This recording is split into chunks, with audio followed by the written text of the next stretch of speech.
आज हम बात करेंगे एक ऐसे योगी की जिन्हें पश्चिम में योग का जनक कहा जाता है, परमहंस योगानंद। पर देखिए, उनकी कहानी न सिर्फ योग के बारे में नहीं है, ये तो उससे कहीं बढ़कर है।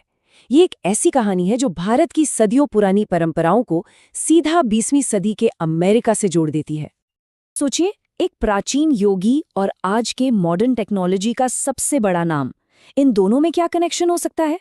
ये बड़ा दिलचस्प है। जब स्टीव जॉब्स का निधन हुआ तो उनकी मेमोरियल सर्विस में आए हर मेहमान को एक बहुत ही खास तोहफा दिया गया।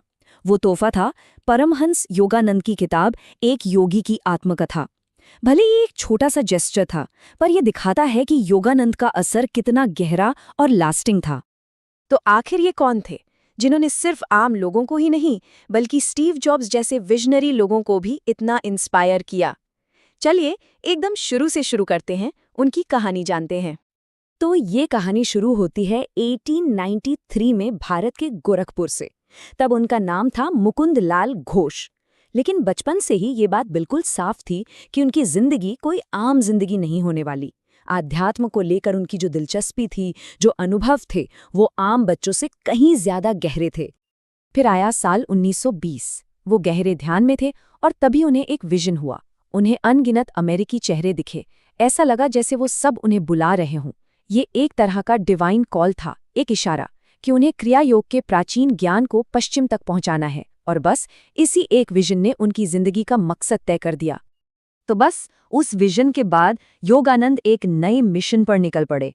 एक पुरानी परंपरा को एक बिल्कुल नई दुनिया में ले जाने का मिशन। तो चलिए देखते हैं कि अमेरिका में उनके शुरुआती साल कैसे बीते। अमेरिका में उनकी जो तरक्की हुई वो कमाल की थी। सोचिए, 1920 में वो बोस्टन पहुंचे और सिर्फ 5 साल के अंदर, मतलब 1925 तक, उन्होंने लॉस एंजल्स में अपना इंटरनेशनल हेडक्वार्टर बना लिया। ये उनके विजन और उनकी मेहनत का नतीजा था।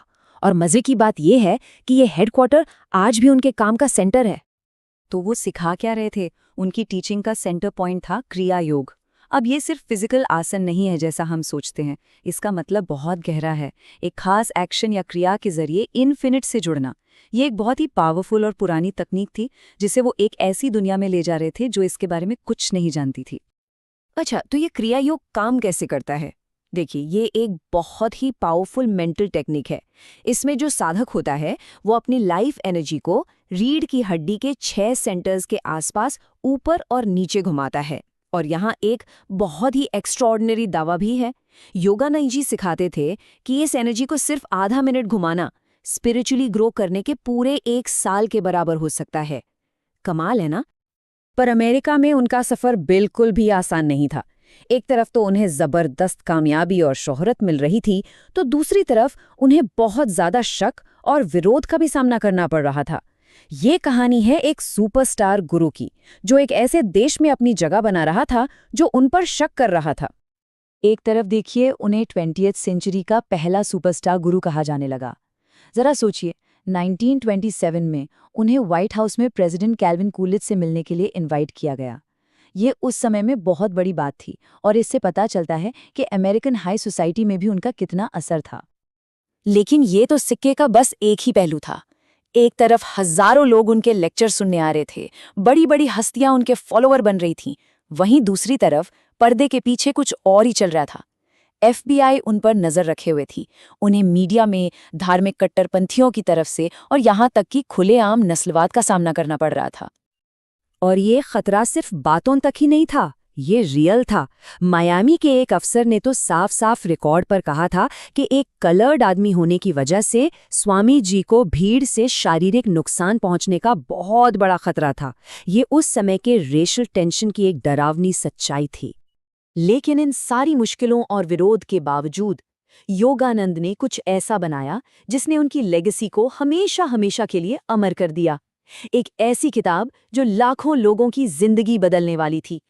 साल था 1946। कैलिफोर्निया के एंसिनीटस में समंदर किनारे अपने शान से आश्रम में योगानंद ने अपनी जिंदगी की कहानी लिखी, एक योगी की आत्मकथा।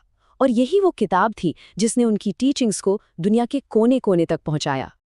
अब इस किताब का असर कितना जबरदस्त था। आज की तारीख तक इसकी 40 लाख से भी ज्यादा कॉपीज बिक चुके हैं। ये नंबर अपने आप में पूरी कहानी बयां करता है। लेकिन बात सिर्फ बिकने वाली कॉपियों की नहीं है। इस किताब ने दुनिया की कुछ सबसे इन्फ्लुएंशियल हस्तियों को इंस्पायर किया।